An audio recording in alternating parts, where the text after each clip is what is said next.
오늘 본문은 그 다음에 이어지는 사건, 그러니까 우리가 보통 거라사 광인이라고 부르죠.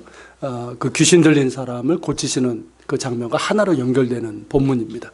그래서 보통 이제 하나로 묶어서 설교를 하는데요. 오늘은 이 부분만 따로 여러분들과 말씀을 나누고자 하는데, 그 이유는 뭐냐면 이 사건이 우리 인생의 실존과 너무 깊은 관련이 있고, 또 우리 인생에서 매우 중요하고 근원적인 질문을 던지고 있기 때문입니다. 자, 이 사건은 예수님께서 이제 제자들과 함께 배를 타시고 갈릴리 호수 건너편 쪽으로 가시면서 이제 시작이 되죠. 예수님께서 배에 타시자마자 잠이 드십니다. 그러니까 연일 계속되는 그 사역 때문에 피곤하셨기 때문에 깊이 잠이 드셨어요. 그런데 갑자기 이제 광풍이 불어서 배에 물이 들이닥치면서 매우 위태한 지경이 되었습니다. 이 부분에서 어떤 분들은 좀 의아한 생각을 해요. 왜냐하면 광풍이 불 것을 예견하지 못했느냐 하는 것이고, 그리고 정말 배를 뒤집어 버릴 만한 그런 광풍이 부는가 하는 거예요. 왜냐하면 호수기 때문에 그렇습니다. 성경에는 이제 갈릴리 바다라고 되어 있지만 그건 유대인들의 개념이에요. 유대인들에게 있어서 그러니까 호수지만 내륙에 있는 거지만 큰 거는 바다라는 그런 개념을 갖고 있거든요. 그렇지만 실제로 어떻습니까? 갈릴리는 호수예요. 내륙에 있는 호수입니다. 남북길이가 한 20km, 그리고 동서폭은 12km 되는 제법 큰 호수입니다. 그러니까 이런 호수기 때문에 배를 뒤집어 버릴 만한 광풍이 정말 있는가 하는 거예요. 뭐 태풍이 불지 않는 한 호수에서는 그런 광풍이 일지 않습니다. 그리고 이제 이 정도 광풍이 불 정도면 어느 정도 하늘을 보면서 기상 예측을 할 수 있지 않습니까? 그렇단 말이죠. 그런데 갈릴리 호수에는 이런 갑작스러운 광풍이 일어나요. 지금도 그렇습니다. 갈릴리 호수는 해발보다 이제 마이너스 200m 낮은, 해수면보다 200m 낮은 곳에 위치해 있는데, 그리고 이제 사방이 병풍처럼 되어 있어요. 그리고 유일하게 북서쪽 그 막달라 평지라고 하는데 그 북서쪽만 이렇게 뚫려 있고 그런 형태로 되어 있습니다. 그러다 보니까 이제 겨울에, 지금 같은 이 겨울에 이 북서풍이 불지 않습니까? 비바람을 몰고는 북서풍이 불게 되면 그 좁은 북서쪽에 있는 그 통로로 바람이 한꺼번에 몰려드는 거예요. 몰려오면서 이 분지 형태로 되어 있는 호수에는 어떤 바람이 있습니까? 따뜻한 공기가 있지 않습니까? 그거가 부딪히게 되면서 이게 이제 급작스러운 광풍으로 이제 나타나게 된다는 것이죠. 이것이 이제 국지적인 현상이기 때문에 이거는 뭐 기상 예측을 하기가 어려운 거예요. 언제 일어날지 모르는 일이고요. 지금도 갈릴리 호수의 어부들에게 물어보면 정말 이 성경에 있는 이런 광풍이 일어나냐 그러면 종종 일어난다고 합니다. 그리고 서쪽에 있는 그런 갈릴리 호수 해변가에 보면, 주차장에 보면 그런 표지판이 있어요. 바람이 세게 불 때는 차를 조심하라. 그러니까 차를 빼라는 거예요. 호수에서 말이에요. 그러니까 만약에 이제 광풍이 정말 불게 되면 그 파도가 치게 되는데, 그렇게 되면 호수 가까이 있는 차 같은 경우는 이 물이 덮치게 되면서 휩쓸려 가기도 해요. 사람들 역시 마찬가지고. 바로 그것이 갈릴리 호수에서 있는 광풍이에요. 제가 이스라엘 있을 때 이런 광풍을 직접 경험한 적이 있는데요. 아주 큰 건 아니지만 좀 간접적으로 경험을 했어요. 갈릴리 호수에는 이 관광객들이 타는 배가 있습니다. 예수님 당시의 배인데 그것이 발견되면서 그것을 모델로서 크게 만든 배예요. 이 배입니다. 이게 이제 성지순례 하시는 분들이 타시는 배예요. 그래서 이제 배 크기마다 틀리지만 한 100명, 큰 배는 한 200명 그렇게 탈 수도 있는 배입니다. 이 배를 타고 제가 이제 그 한 교회 팀하고 이 배를 타고 갈릴리 북쪽에 있는 가버나움에서 남쪽으로 내려가고 있었어요.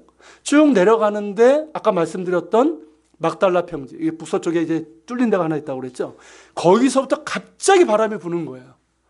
광풍 정도는 아닌데 저만한 배가 좌우로 흔들리는데 제가 제대로 서 있을 수가 없을 지경이었어요. 그리고 물도 이제 튀고요. 자, 그런 가운데서 예배를 드려야 되는 거예요. 예배는 드리겠다고 시작을 했어요. 그랬는데 그 교회 담임 목사님이 이제 마이크를 딱 잡으시고 이렇게 막 제가 부축해 드렸죠. 그런 가운데서 이제 기도를 했는데 기도가 끝나자마자 거짓말처럼 풍랑이 잔잔해졌어요. 그러니까 교인들이 어떻게 됐을까요? 할렐루야. 막 은혜도 엄청 받고요. 그러면서 이제 성경에 나오는 이 광풍이 진짜구나. 그땐 그렇게 센 건 아니었어요. 그런 광풍을 경험할 수 있게 됐어요. 자, 그런 것이 이제 갈릴리 호수입니다. 자, 제자들이 이런 이제 광풍을 경험한 거예요. 그러니까 예측 불가능한, 정말 배를 뒤집어 버릴 만한 그런 광풍을 이제 경험하게 된 것인데, 제가 이제 이런 사진을 찾아냈어요. 이게 어딘지 아십니까? 이게 바다인 것 같죠? 갈릴리 호수예요. 갈릴리 호수에 진짜 이 풍랑이 불 때 배를 덮어버릴 만한 저런 파도가 치죠. 저런 이제 파도가 치는 것이 바로 갈릴리 호수입니다. 자, 이런 상황이다 보니까 제자들이 어떻습니까? 갈릴리 어부 출신이잖아요. 그러니까 제자들도 어찌해 볼 도리가 없는 거예요. 어느 정도의 규모의 풍랑이라고 한다면 자신들의 경험과 노력으로 해볼 수 있겠지만, 이거는 그 한계를 뛰어넘는 거예요. 그러다 보니까 어떻습니까?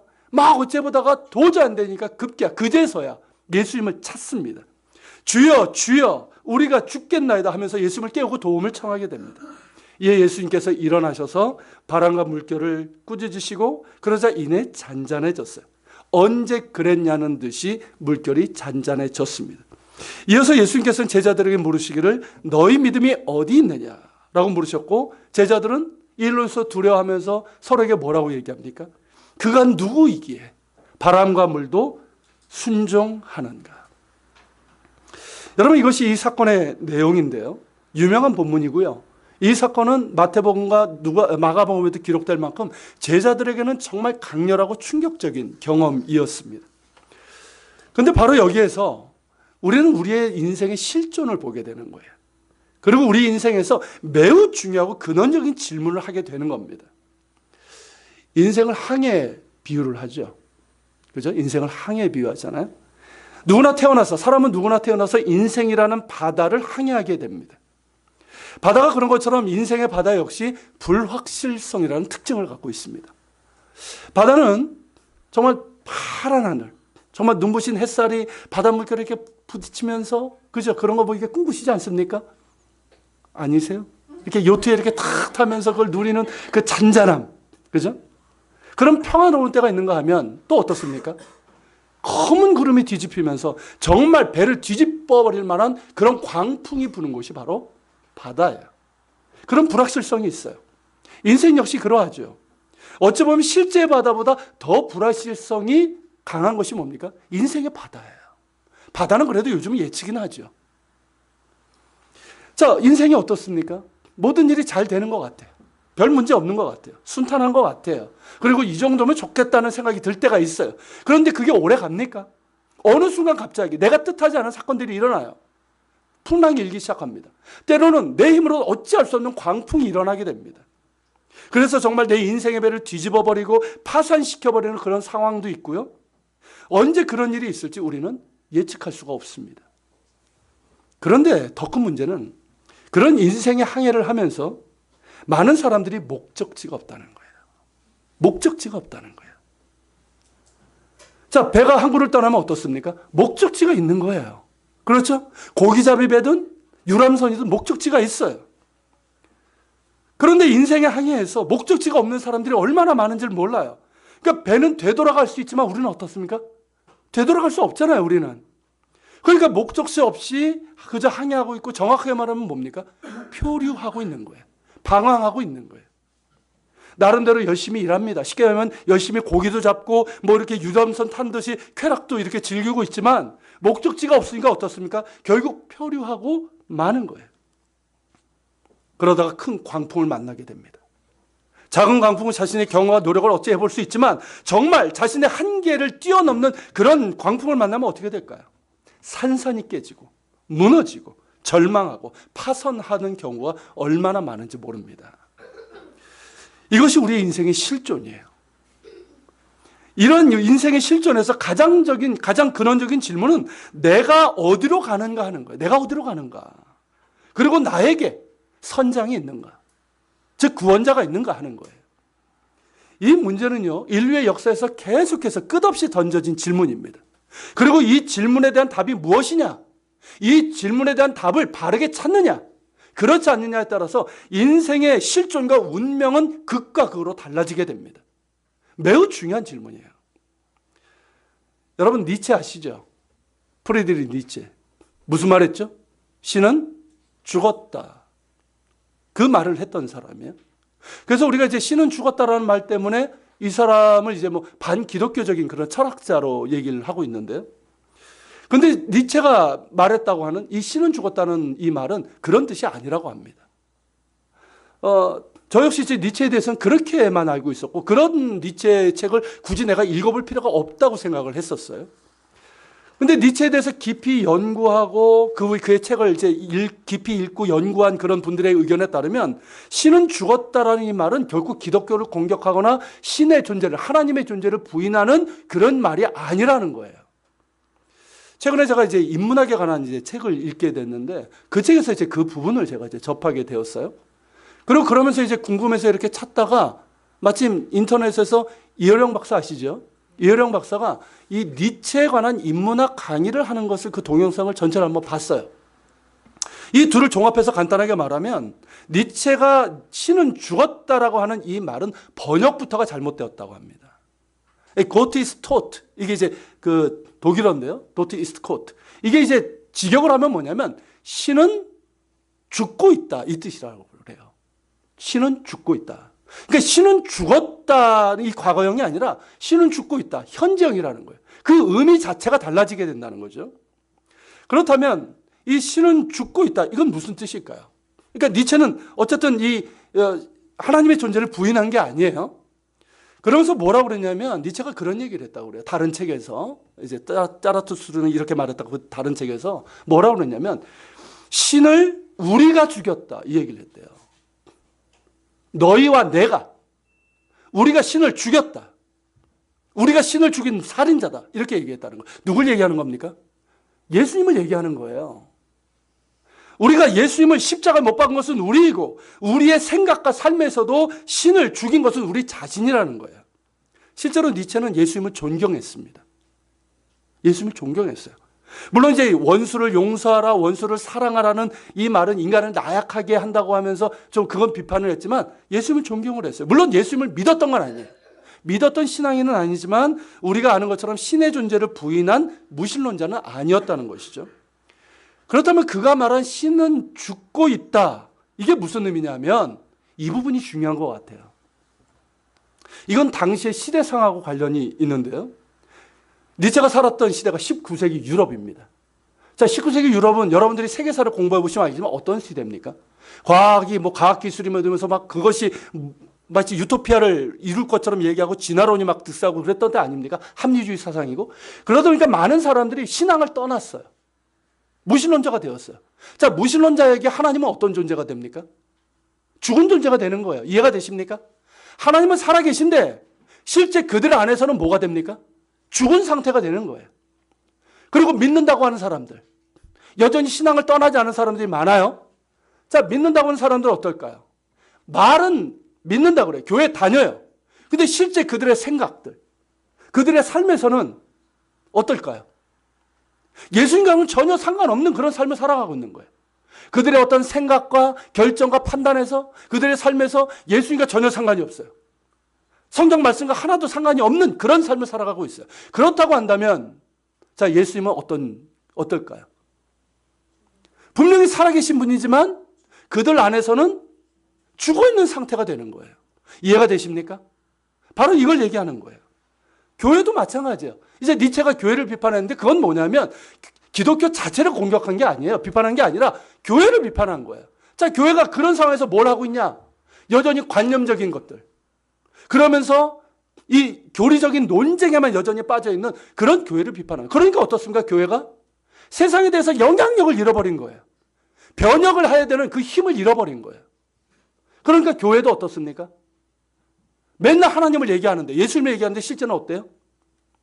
예수님이 죽어있는 상태하고 뭐가 달라요? 지금 유럽에 있는 교회 가보십시오. 그렇게 화려한 교회, 웅장한 교회가 있지만 실제로 거기서 느끼는 건 우리가 뭐예요? 과연 이곳에 주님께서 계실까 하는 거 아닙니까? 그런데 여러분 이건 우리도 마찬가지예요. 지금도 마찬가지예요. 자, 우리가 예수님을 믿는다고 한다면 그것은 뭘 얘기하는 겁니까? 단지 하나의 종교를 갖는 겁니까? 그게 아니잖아요. 예수님께서 정말 나의 주인 되시고 나의 왕이시고 그리고 예수님께서 우리에게 가르쳐 주신 하나님 나라의 가치를 따라 살아간다. 이것 아닙니까? 예수님을 믿는 이런 믿음과 정말 성경 말씀이 나의 사고와 가치의 기준이 되고 그것에 따라 살아가는 것이지요. 그럴 때 예수님은 어떻게 될까요? 내 안에 살아계신 거예요. 이해가 되십니까? 그런데 우리가 입으로는 예수 믿는다고 하고 성경을 믿는다고 하는데 실제로 우리가 무언가를 선택하고 결정할 때 예수님과 전혀 상관이 없어.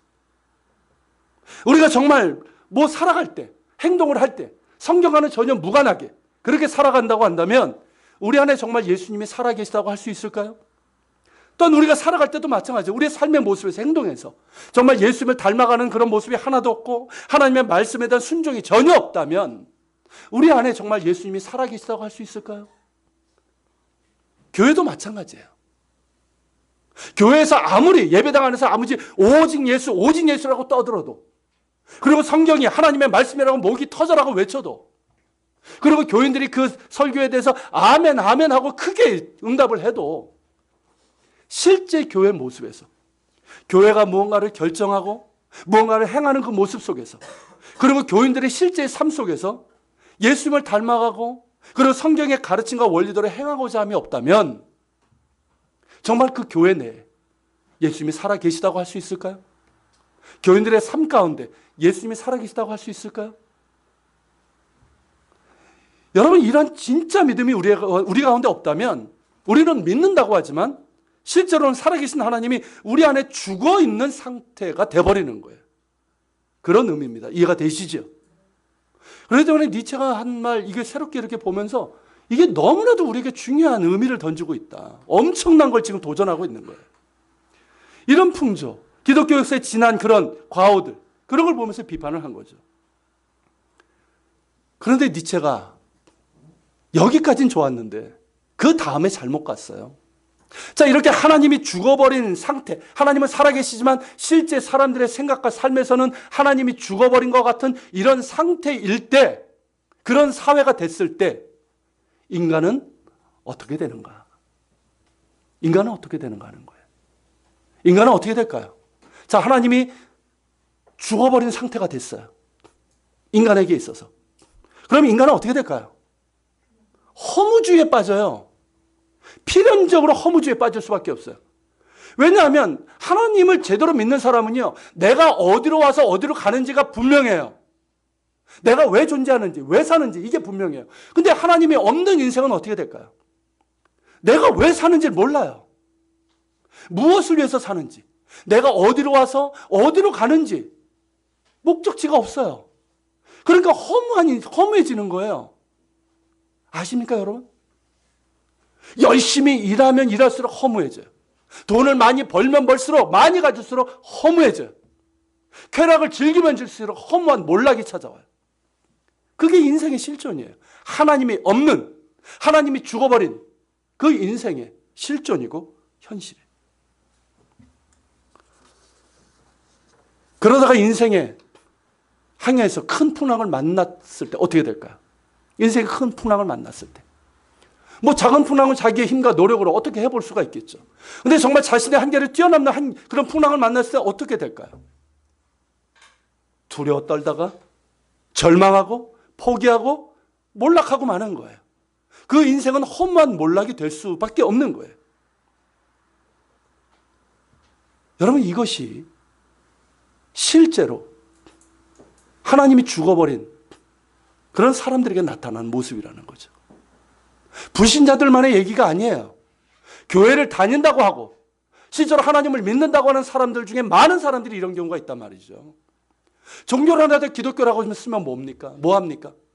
주일날 교회에 가야지 하면서 하면 뭐합니까? 실제로 그 나의 이 생각과 삶 가운데 하나님이, 예수님이 죽어버린 상태하고 똑같은데 아무런 영향을 끼치지 못하고 있어요. 그랬을 때 우리는 똑같아요. 불신자들도 똑같아요. 허무주의에 빠질 수밖에 없는 거예요. 여러분, 오늘 본문에 나오는 이 제자들에게서 그런 모습이 있어요. 물론 그들은 불신자들이 아닙니다. 그렇죠? 나름대로 예수님을 믿는 사람들이었어요. 그런데 그들이 풍랑을 만났을 때 그들은 예수님을 의식했을까요? 전혀 의식하지 않았어요. 생각도 못했어요. 오직 눈에 보이는 건 풍랑이에요. 예수님에 대해서 전혀 깨닫지 못하고 있는 거예요. 그러다가 정말 죽게 됐을 때 그때서 예수님을 깨웠어요. 그들은 예수님에 대해서, 아니 예수님이 어떤 분이신지를 몰랐어요.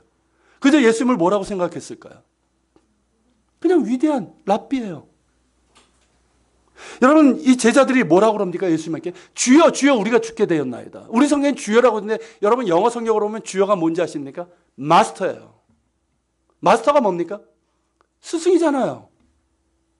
그냥 그들에게는 뭐냐면 좋은 말씀 전해주시고 어떤 우리가 납득할 만한 이적을 행하는, 왜냐하면 선지자들도 병자 고치는 거 있었잖아요. 납득할 만한 이적을 행하는 그런 스승인 거예요. 그들이 로드, 정말 주님이라고 나의 하나님이라고 한 게 아니란 말이에요. 그러니까 그들은 예수님에 대해서 아직도 모르고 있는 거예요. 여러분, 누가 과연 이런 풍랑, 여러분 사진에서 보는 것처럼 저런 풍랑을 잔잔하게 할 수 있을까요? 누가 과연 그렇게 할 수 있을까요? 바다를 지으신 하나님만이 이 풍랑을 잔잔하게 하실 수 있습니다. 여러분, 이것이 구약성경에서 말씀하고 있는 부분이에요. 시편 89편 9절 한번 읽어볼까요? 주께서 바다의 파도를 다스리시며 그 파도가 일어날 때 잔잔하게 하시나이다. 바다를 만드신 하나님만이 바다를 잔잔하게 하실 수 있습니다. 여러분, 사해에서 발견된 쿰란 사본이라는 게 있어요. 거기에서도 뭐라고 그러냐면 이 하늘과 땅이 하나님의 메시아에게 복종하게 될 것이다. 이런 기록이 있어요. 그건 유대인들의 기록이에요. 여러분, 제자들이 묻습니다. 뭐라고 묻습니까?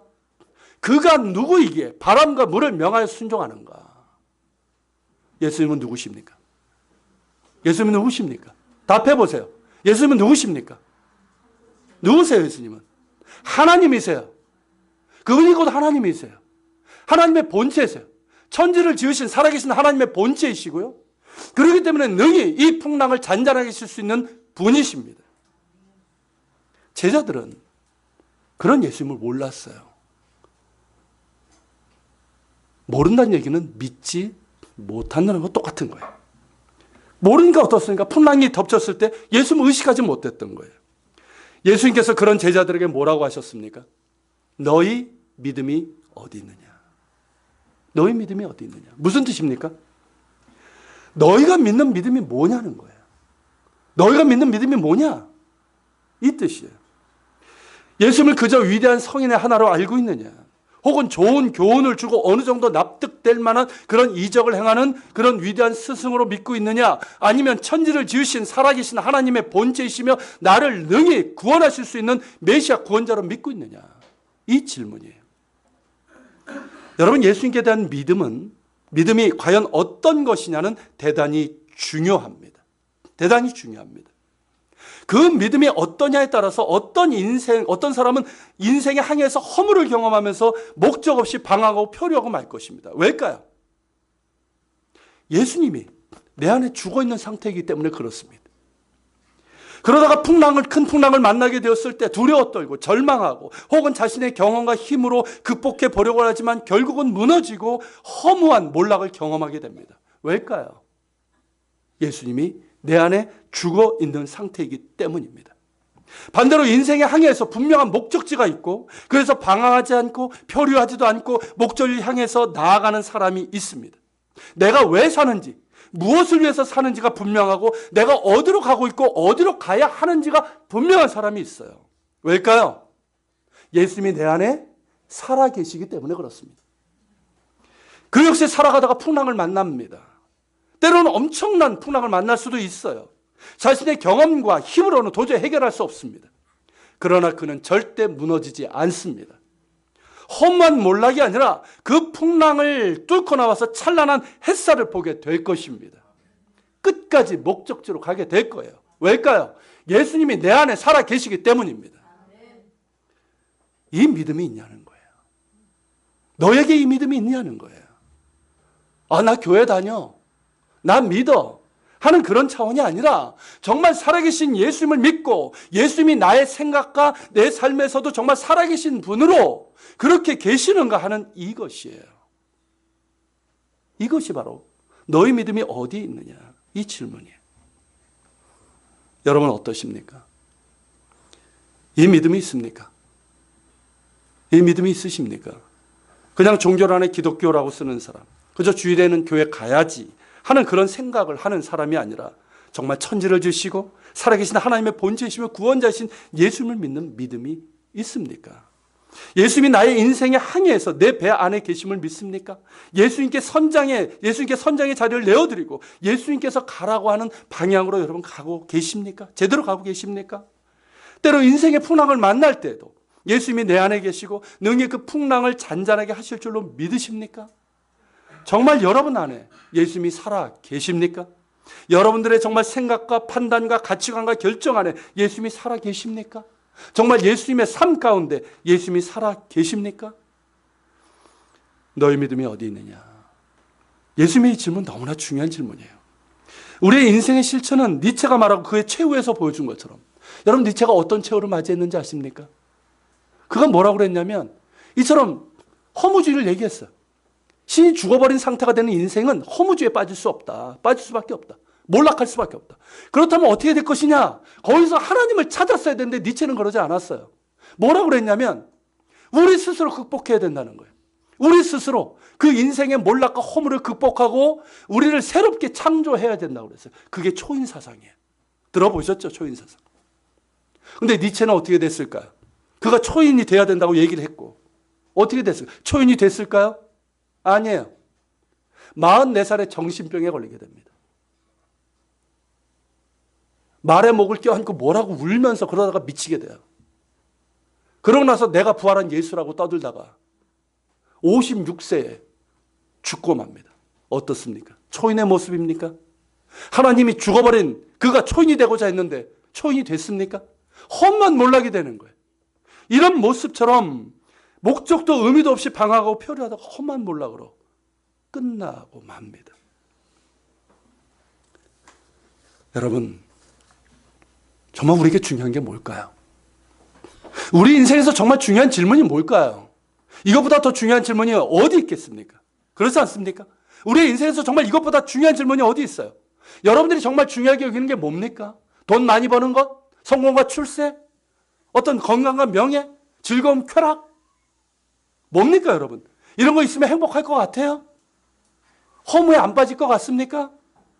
여러분 인생에서 정말 중요한 것이 뭡니까? 무엇이 여러분들의 인생을 의미 있고 가치 있고 목적 있고 허무한 몰락이 아니라 찬란한 구원과 영광으로 이끌 수 있을까요? 무엇이라고 생각하십니까? 예수 그리스도이십니다. 할렐루야. 예수 그리스도예요. 예수님이 답이에요. 예수님은 모든 인생의 답이에요. 예수님이 내 인생의 항해에서 계셔야 되고요. 내 배 선장으로 계시는 거예요. 예수님께 대한 분명하고 바른 믿음으로 서는 거예요. 예수님은 하나님이십니다. 천지를 지으시고 살아계신 하나님의 본체예요. 그럼에도 죄인인 우리를 위해서 이 땅에 오셨고 십자가에 달리시고 나를 구원하기 위해서 사흘 만에 부활하셨습니다. 지금도 성부 하나님 보좌 우편에서 우리를 위해서 중보하고 계시고 지금도 성령님을 통해서 우리와 함께 하십니다. 예수님만이 나를 구원하실 수 있습니다. 믿으십니까 여러분? 예수님만이 나를 구원하실 수 있어요. 내 영혼뿐만 아니라 내 인생의 허무에서 허무한 몰락에서 나를 구원하실 수 있습니다. 내 예수님만이 내 인생을 의미 있고 가치 있고 정말 목적지가 있는 표류하는 인생이 아니라 분명한 목적지를 향해 가는 인생으로 만드실 수 있습니다. 예수님만이 내 인생에서 만나는 그 풍랑 가운데서 나를 능히 구원하시고 능히 그 풍랑을 잔잔하게 하실 수 있으십니다. 여러분 예수님께서 뭐라고 하십니까?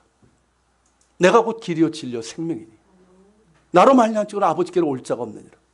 내가 곧 부활이요 생명이니 나를 믿는 자는 영원히 살겠고 살아서 믿는 자는 영원히 살리라. 그렇게 말씀하셨단 말이에요. 또한 예수님께서 뭐라고 하십니까? 나는 선한 목자라. 나는 선한 목자라.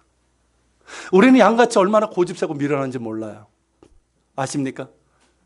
양은요, 고기는 되게 맛있지만 정말 미련하고 어리석고 우리가 똑같아요. 그런 우리를 사랑하시고 의의 길로 생명의 길로 이끄시는 선한 목자이십니다. 또한 예수께서 말씀하셨죠. 수고하고 무거운 짐진 자들아 다 내게로 오라. 이 소리가 들리십니까? 수고하고 무거운 짐진 자들아 다 내게로 오라. 내가 너희를 편히 쉬게 하리라. 다른 데서 쉼이 없어요. 예수님 안에 진정한 쉼이 있습니다. 여러분, 인생의 모든 고됨과 고통과 허무와 불안과 두려움에서부터 나를 자유하게 하실 수 있는 분은 예수님밖에 없습니다. 예수님께서 말씀하셨죠. 세상에서는 너희가 환난을 당하나 담대하라. 내가 세상을 이기었노라. 내가 너희를 고와 같이 버려두지 않냐고 너희에게 오리라 말씀하셨습니다. 이처럼 나 같은 죄인을 사랑하시고 나를 위해서 당신의 생명을 내어주신 분이에요.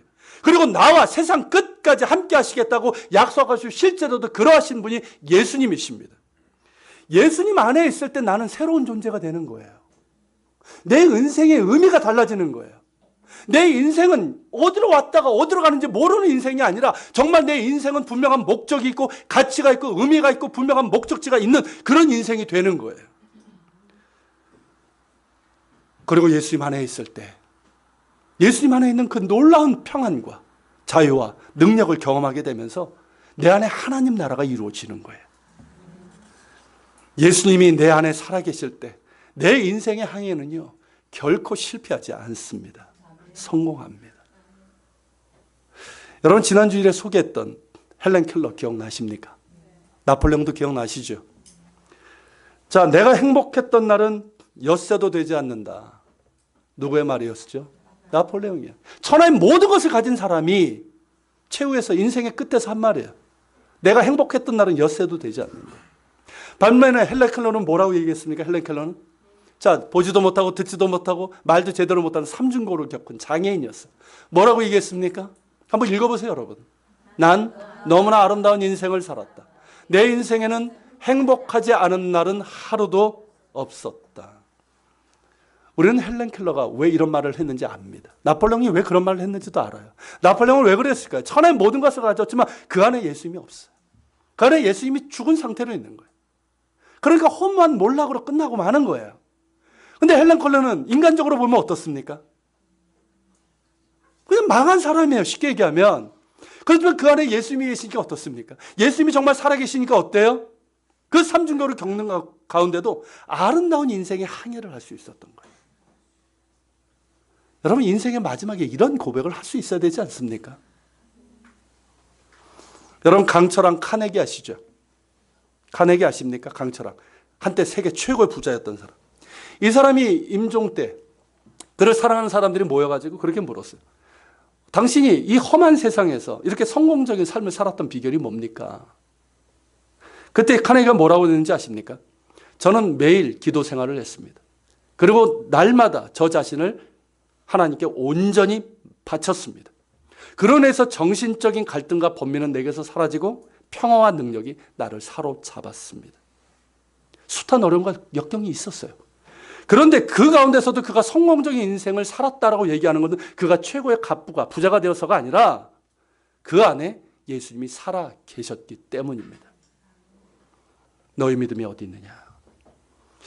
여러분, 예수님의 이 질문에 분명하고 바른 대답이 있어야 합니다. 이것보다 중요한 것 없어요. 너희 믿음이 어디 있느냐? 이건 여러분들의 인생과 여러분들의 운명을 결정할 질문이에요. 우리는 모두 나이와 상관없이 항해를 하는 사람들입니다. 우리 중학교 애들도 인생의 항해를 하고 있고요. 나이가 많이 드신 우리 어르신도 인생의 항해를 하고 있는 거예요. 왜 사는지, 무엇을 위해서 사는지 의미도 목적도 없는 항해가 되어서는 안 됩니다. 그것은 항해가 아니고 표류이고 방황일 뿐이에요. 내가 어디로 가는지, 어디로 가야 하는지를 그 목적지를 모르고 결국은 험한 몰락으로 끝나는 인생이 되어서는 더더욱 안 됩니다. 인생의 큰 풍랑을 만났을 때 두려워하고 절망하고 무너지는 인생, 그렇게 한계를 경험하면서 허무하게 몰락하고 마는 그런 인생이 되어서는 안 됩니다. 예수님만이 모든 것의 답이고 길입니다. 예수님만이 인생의 허무와 방황과 몰락을 끝장낼 수 있습니다. 예수님만이 나의 인생의 항해를 의미 있고 가치 있고 목적 있는 항해로 이끄실 수 있고 내 인생을 아름답고 행복한 인생으로 만드실 수 있습니다. 예수님만이 내 인생의 끝이 험한 몰락이 아니라 새롭고 찬란한 영광의 하나님 나라에서 우리에게 부활여 생명으로 이끌어 주실 것입니다. 예수님과 바른 관계를 맺으십시오. 예수님과 바른 관계를 맺으십시오. 이게 인생에 있어서 최고의 복이에요. 새해 복 많이 받으십시오. 최고의 복은 이 복이에요. 하나님과 바른 관계를 맺는 거예요. 이것보다 중요한 거 없어요. 이것으로 해서 여러분들의 인생이, 여러분들의 운명이 결정됩니다. 모든 불신과 불순종의 죄악을 회개하고 돌이키시길 바랍니다. 우리 안에 불신이 있어요. 제자들과 같은 불신이 있어요. 안 믿는 거 아니에요. 그렇죠? 우리가 예수님 안 믿는 거 아니에요. 성령 안 믿는 거 아니에요. 그런데 실제로 내 생각과 내 삶에서는 자꾸만 예수님이 죽어 있는 상태가 되고 말아요. 성경 말씀이 아무것도 아닌 것처럼 되어버리고 있어요. 그런 우리의 불신과 불순종의 그런 모습들을 회개하고 돌이킬 수 있기를 바랍니다. 정말 예수님을 나의 주인으로, 나의 왕으로 모시고 주인과 동행하며 살아가는 참된 신앙이 되시길 바랍니다. 여러분들의 생각과 가치관, 그리고 판단과 결정에서, 그리고 살아가는 삶의 모든 영역에서 살아계신 예수님을 생각하십시오. 히브리서에서 그 얘기하잖아요. 예수를 생각하라. 예수를 바라보라. 그렇게 예수님을 생각하고 동행하고 닮아가는 가운데 내 안에 정말 예수님이 살아계시는 참된 신앙인이 되시길 바랍니다. 그리고 여러분 주변에는 니체와 같은 사람들이 참 많아요. 하나님은 살아계십니다. 근데 하나님이 죽어버린 상태와 같은 그런 사람들이 너무나 많아요. 불신자들도 있고요. 심지어 교회는 다닌다고 하는데, 예수는 믿는다고 하는데 전혀 예수님하고 상관없이, 그러니까 험한 인생을 살아갈 수밖에 없고 험한 것에 목을 매는 그런 인생을 살아가는 그런 신앙인들도 많이 있습니다. 그들에게 예수님을 전하십시오. 예수님을 전하세요. 그리고 여러분들의 삶 가운데서 예수님을, 살아계신 예수님을 보여줄 수 있는 여러분 되시기를 축복합니다. 자리에서 일어나겠습니다. 일어나서 우리가 찬양 하나 드리겠습니다.